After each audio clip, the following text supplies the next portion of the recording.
Olá pessoal, mais um vídeo aqui do canal do Jean-Claude. E hoje eu vou tocar num ponto em relação a... Porque é a nossa espécie, né, que se desenvolveu, praticamente dominou o planeta inteiro. Vamos, honestamente, sendo sincero, acabou com outros animais naturais, que eu digo. Não estou falando de cachorro, não estou falando de gato, de galinha. Isso daí são animais superficiais, artificiais, né? Evolução artificial, que foram criados para o próprio bem do ser humano. Mas o que eu estou falando é como o ser humano em si tomou esse planeta.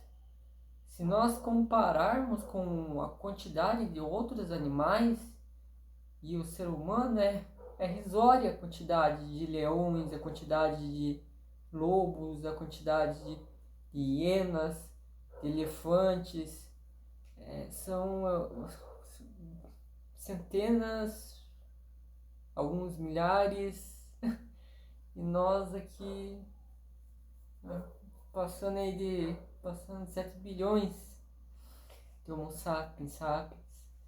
Então é risória, é praticamente um mundo. Nós temos um zoológico no nosso mundo praticamente. Tanto porque foi exterminado e também outro ponto que nós se reproduzimos bastante. Não que os outros animais estejam em baixa quantidade e que seja um fator de alarme, porque o fato de a gente se reproduzir igual barato pelo planeta inteiro não quer dizer também que isso aqui, a cidade, não podia ser um montaréu de mato também. E o que o ser humano fez então foi ser o amplo dominante do planeta Terra. Então,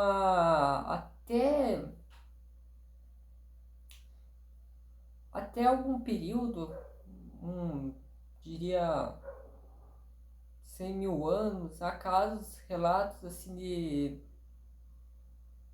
historiadores, antropólogos, arqueólogos que dizem que o próprio ser humano chegou a uma quantidade tão mísera que podia ter sido extinto nossa raça de sapiens sapiens.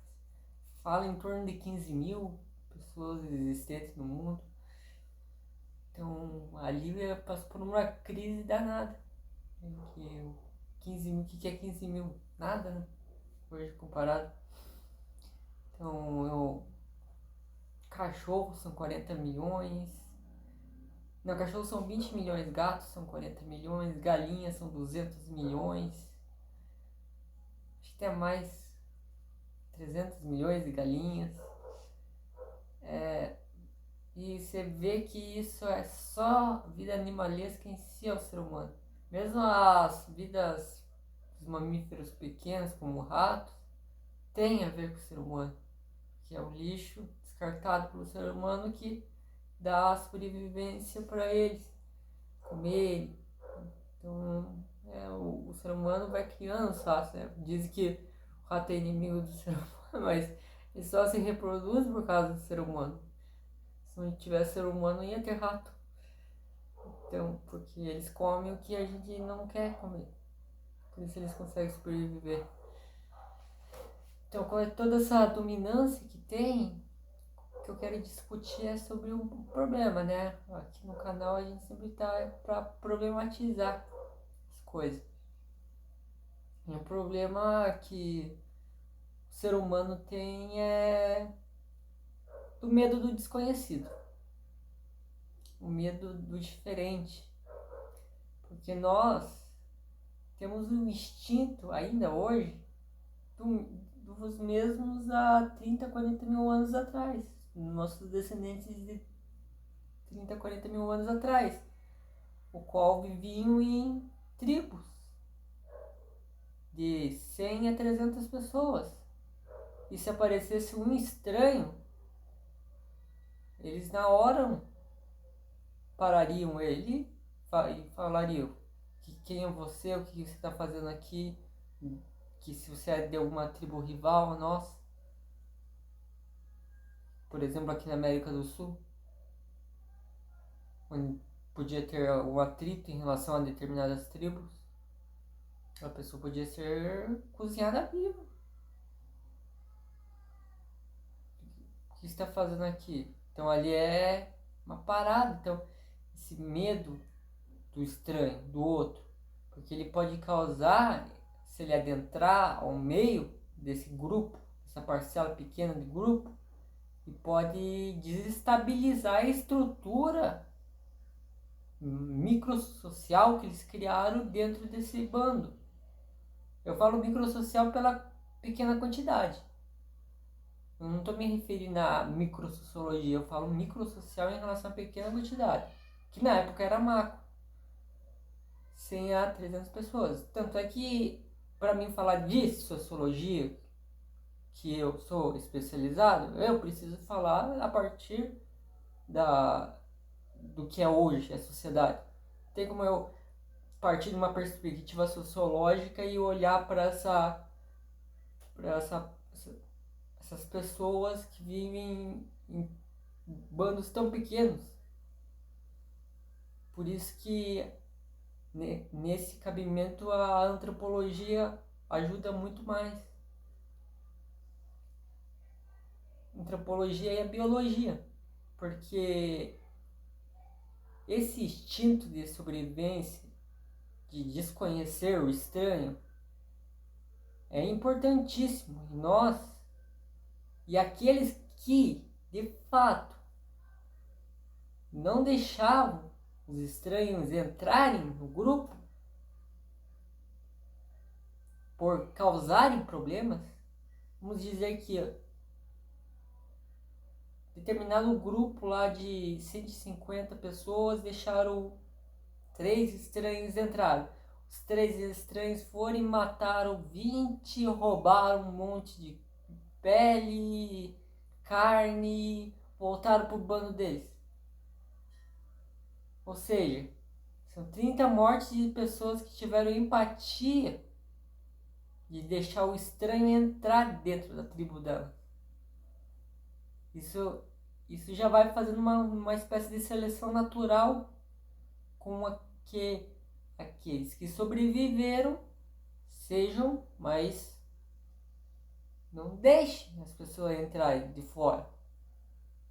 E isso vai criando no decorrer bem devagarzinho, como nós já sabemos o processo de evolução biológica, bem devagarzinho moldando o nosso cérebro com a genética, a partir da genética, para nós não gostarmos do desconhecido. Nós queremos entender o desconhecido, o que é, qual é o interesse. Então, podemos falar que é aí que se origina o preconceito, que hoje, assim, dando um pulo gigantesco, que eu não posso ficar aqui falando por 3, 4 horas sobre como houve esse desenvolvimento entre povos que viviam 300 e 100 anos, que eu teria que ficar aqui falando por umas 4 horas. Mas dando um pulo já para os dias atuais, esse instinto de não querer o estranho por perto de si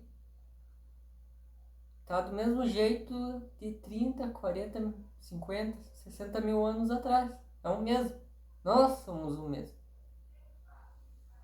Falo ali que houve uma diferenciação no cérebro, uma pequena mudança há 35 mil anos. Pode ser, mas não tenho assim autoridade para falar. Mas se foi bem pouco. Aqui pelo final aqui dos anos de 100 mil anos para cá, o que mais mudou foi a cognição mesmo. A questão da espécie se diferenciar por ganhar mais inteligência cada vez mais. E por aí parou, né? E eu não posso nem desnecessário dizer que não existe mais evolução biológica nas sociedades atuais do ser humano. No modelo antigo, no modelo natural. Antigo, entre aspas, né? Modelo natural. Que é via natureza e é extremamente demorado. Olha as formigas. Existem 15 milhões de anos e são iguais a 15 milhões de anos. Porque o que elas fazem dão certo. Não precisaram de mudar, não precisaram se adaptar. Fazem a mesma coisa há 15 milhões de anos atrás. E aí estão fazendo ainda a mesma coisa. Então o que dá certo é o que continua. E se deu certo essa questão de estranhar o estrangeiro, isso então beneficiou a espécie. E é por aí que, sem a educação necessária, sem a informação cultural, sem o raciocínio lógico, o uso da racionalidade, o uso da reflexão, da educação escolar, da ciência, da capacidade de entendimento, nasce-se então preconceito ao estranho. Porque esses instintos naturais, eles são facilmente revertidos através de estudos. Lavagem cerebral? Não estou falando disso. Falando basicamente do básico, de ter respeito por qualquer pessoa, independente da cor da pele dela, do país que ela vive, do país que ela vem, do tamanho dela, da aparência dela. É ter o mesmo respeito com todas as pessoas, independente do que ela seja. E a gente sabe que as crianças, por estar moldado por esse instinto de enxergar o estranho, elas são maldosas. Por isso há muito casos de bullying nas escolas. Principalmente ali entre a quinta série, o ensino médio. É ali que vê se desenvolver muito nos meninos a testosterona e de repente aquela vontade de competir, de lutar, de ser preconceituoso. Ali se vê muito essa elevação desse instinto de estranhamento, aquele instinto que nós queremos moderar nas sociedades modernas. Então, através da educação, da disciplina, da ordem, não adianta ter respeito, disciplina, ela só também vem através da ordem. Então, são tudo um conjunto de fatores que vão fazer com que essas pessoas, então, tomem senso de ser preconceituoso. Não faz sentido. A não ser caso prove-se o contrário. Por que eu vou pensar que uma pessoa vai fazer determinada coisa se ela não fez? Eu posso suspeitar? Claro. Suspeite sempre. Até te indico. Suspeite sempre. Ah, tem dois caras lá com um em cima da moto. Claro. Claro que eu vou suspeitar. O que você acha que os policiais mais abordam?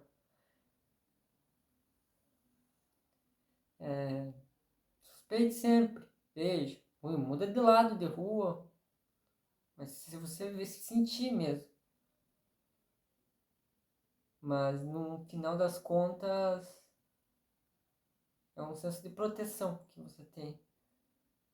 No final das contas, o que as ciências humanas em si, no geral, a sociologia, a antropologia, a historiografia, geografia, mesmo que é plantar na mente dos jovens capacidade de reflexão e entendimento sobre quanto é estúpido ser preconceituoso, quanto não faz nenhum sentido, não tem procedimento na realidade.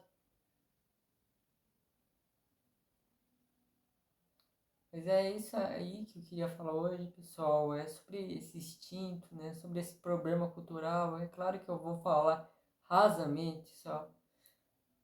Tem muito livro que fala a respeito desse assunto. Livros que falam de diásporas culturais, como por exemplo uma Alemanha que não existe mais na Alemanha de hoje. Se chama diáspora.